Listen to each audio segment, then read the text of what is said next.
Hey guys, happy Sunday to everybody. This is the second attempt of me making this video. I wanted to come on and chat with you guys, but you'll hear in the background my dog, the youngest of the bunch, has a water bottle that she's decided to take up chewing in the middle of this video. So I'm gonna try to hopefully continue on with the noise and she'll get bored and stop chewing it. She acts like a puppy even though she's not a puppy. She's 6 years old. So, and I guess she's a puppy to her.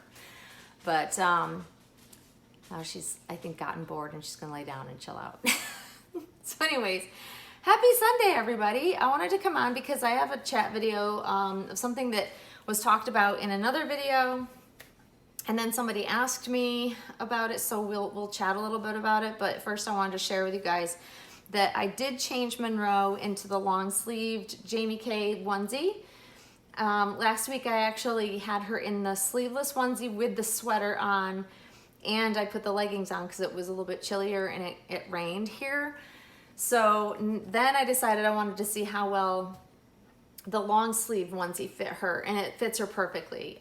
Fits her the same way as the sleeveless, but the neck opening is a bit bigger, so I was very happy about that because getting her into a long sleeve onesie with a tight neck like that other one would have been a challenge to get the arms in the sleeves.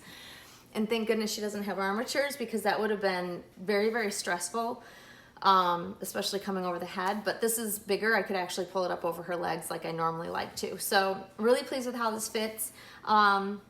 I will tell you that the leggings, the matching leggings, they were a newborn size and they fit her perfectly.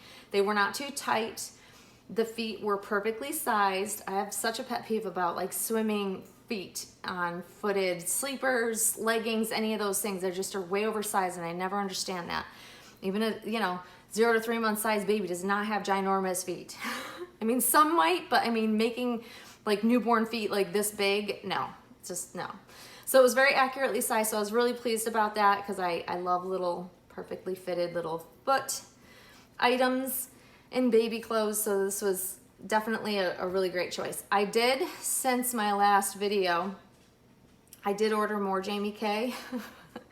I ordered a bunch more actually because I really love the feel. I like the look of this because it's pretty enough, but it's not too frilly looking and it's very soft. I was told it is organic cotton, which I looked up and it is. But I really like the look and the feel of their outfits. I really think it's a beautiful brand. And so I bought more. It should be, I have no idea when it's going to be delivered, quite honestly. I mean, it's hit the United States because it comes from outside of the US. But Lord only knows when DHL will deliver it because you can't count on anything they say for a shipping date. So I'll let you know when I get that, and then we'll do another haul video so I can share with you what I got. Because I got some similar things, but also some different things that I want to just open with you guys. So anyways, okay, so on to the topic. The topic of discussion that I wanted to chat with you guys about is mohair. So it was raised on another channel that they had thought that their doll's mohair, even though the doll is in perfect shape, that the doll's mohair had lightened up over time. And so it struck me curious. And then someone actually asked me on one of my old silicone how to care for type of videos. It asks, does the hair fade? Does it dry out? And so there was a whole bunch of questions surrounding mohair. And mohair is what we use on both silicone and vinyl reborns, even on one-of-a-kind sculpted dolls, we just use mohair. It feels the softest, and there's different kinds of mohair. So there's alpaca, there's people use human hair. It depends on what the artist finds that they like to root. And I think that they're used to rooting. I know that there is it the German mohair that everybody talks about being so amazing? I want to say it's from Germany, but I don't even know the specific brand. There's a lot of different brands. But I will tell you, they're not all created equal, okay? And to be honest, I do not know what kind of mohair Claire Taylor uses, but I will tell you that I have not had, because the other channel, she was talking about, it was her Claire Taylor dolls that she noticed that their hair has gotten lighter since she's had them over the last few years. And it kind of made me go, oh, maybe I should go back and look at, you know, my previous early videos of her hair color to see if Monroe's hair has lightened up at all. And from what I can tell, and I've scrutinized, because that's just what I do, I scrutinized some of my very early videos with her that I had good lighting, good, you know, comparison to look at. And I don't think that her hair has lightened. If it has, it's only, literally I can make no noise up until I want to make a video. These dogs are fine until they think someone walks by and they bark. So my apologies.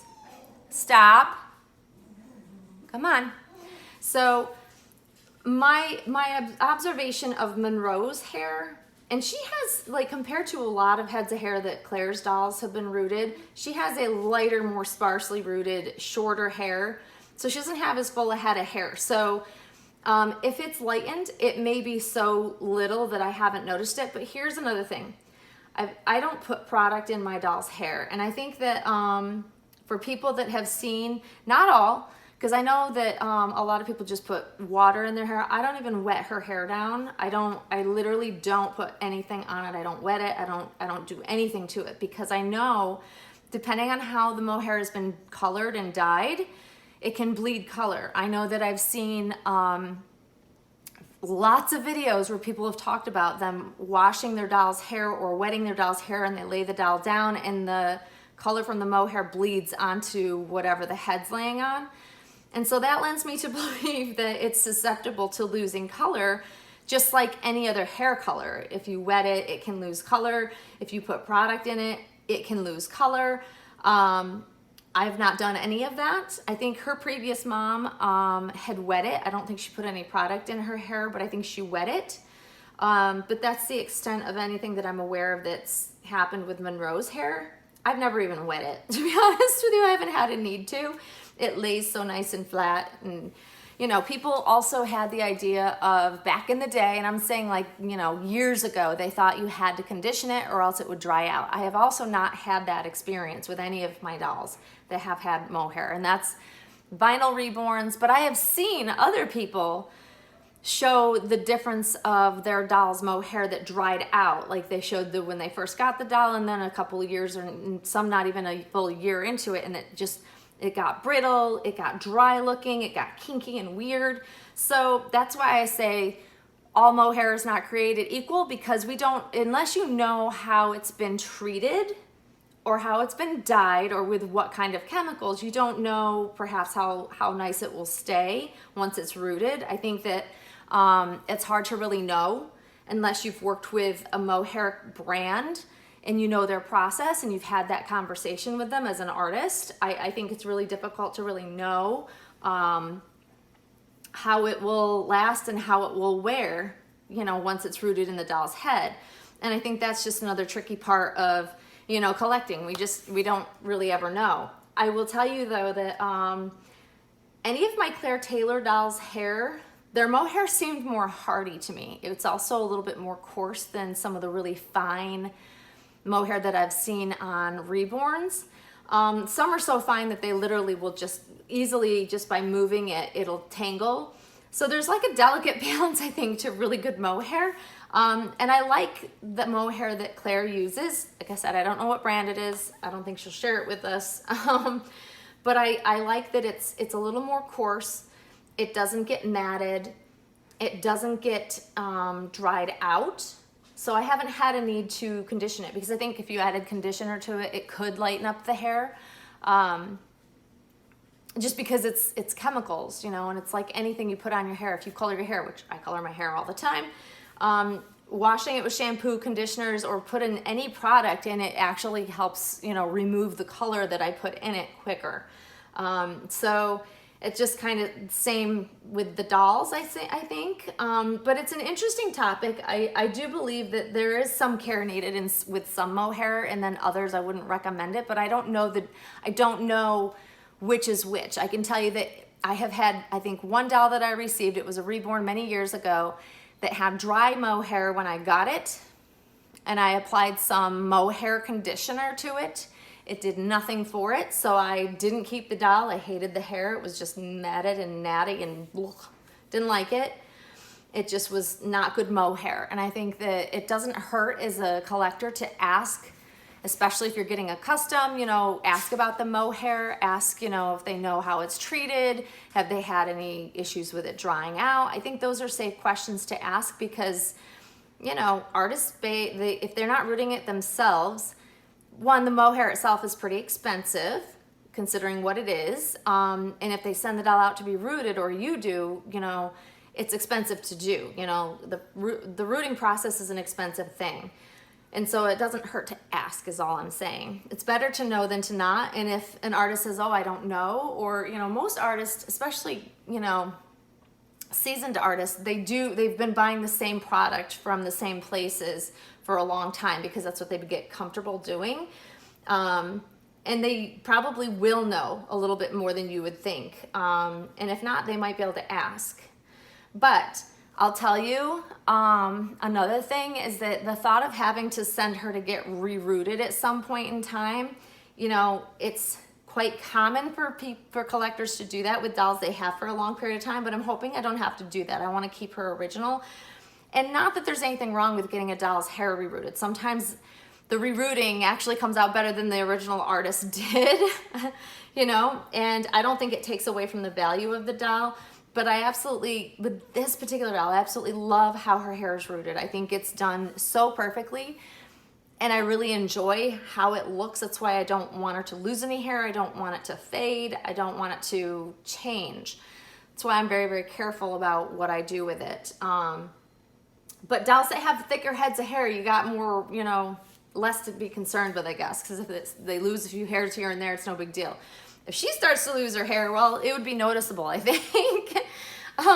But yeah, so hopefully that answers some questions. I don't know if the person will be watching that left the last comment on my video, because it was an old video, and I don't know if it wasn't anybody I recognized, so I don't know if they regularly watch my channel. But yeah, I mean, questions around mohair, just like anything else, you know, in this doll hobby, you never know how long anything will last. But I think erring on the side of caution and being super careful, and maybe if you don't need to put product in it, don't. I think that the less you put on your doll, it's like better for the doll. It doesn't affect the paint. It doesn't affect the matting. It doesn't affect the mohair. I think it's just safe, safer that way. At least that's, you know, that's my motto is err on the side of caution always. That's just me. But it's because I want her to stay perfect. And I'm not saying other collectors don't want their dolls to stay perfect. It's not that. It's just I'm a little on the very far edge of OCD careful with her, I think. But I'm not too careful not to enjoy her. So, but yeah, it's just one of those things. We want their mohair to stay nice. And I know some people actually wrap them, when they put a hat on them, they put like saran wrap over the hair to not, you know, pull any of the hair. That actually, if I'm going to put a hat on her head, which I rarely ever do for that reason, plus I love her hair, I might try that. I might see if it's easier to, you know, keep the hair not pulled at. If I were to put a fitted hat on her head, like winter type of hat, like a knitted hat or something, I might try that, because I think that there's nothing wrong with protection with the mohair rubbing against another material. You know, it might pull some of it out or add friction to it, and we don't want to do that because it's not sealed. That's the trick with silicones, is that, you know, the hair is not sealed on the inside because it's solid silicone. But luckily, the nice thing about Claire's rooting, I will say this is apparently something I want to say a lot in this video, but Claire roots the hair very deep in the head. Deeper than any artist, I think, that I can tell, because I see less hair loss with the Claire Taylor doll. I think she's much shove that needle right down inside their heads. Makes me kind of cringe, but it's effective because the hairs just, they don't come out easily, which is perfect, which is great for a silicone. So yeah, so anyways, that's the mohair discussion, guys. Hopefully you enjoyed it. Hopefully it's helpful. I never know if people really want the advice other than the ones that asked, but it's always easier to put it in a video rather than respond back in a comment. I always prefer video responses. That way, if anybody else wants to listen, they can listen in and take the advice. If not, they don't have to. But there's Monroe looking so cute, and I'm causing a shadow. But there she is, guys. And that's it for now. I will be back shortly with another probably review video. I have a couple I want to do. I know somebody requested seeing me review one of my Romy Stridum dolls that I had in the past, so I will probably do that next for those interested. Yeah, so I hope you guys have a great rest of your Sunday and a great start to your work week, and we will see you all soon. Thanks for watching, guys. Bye-bye.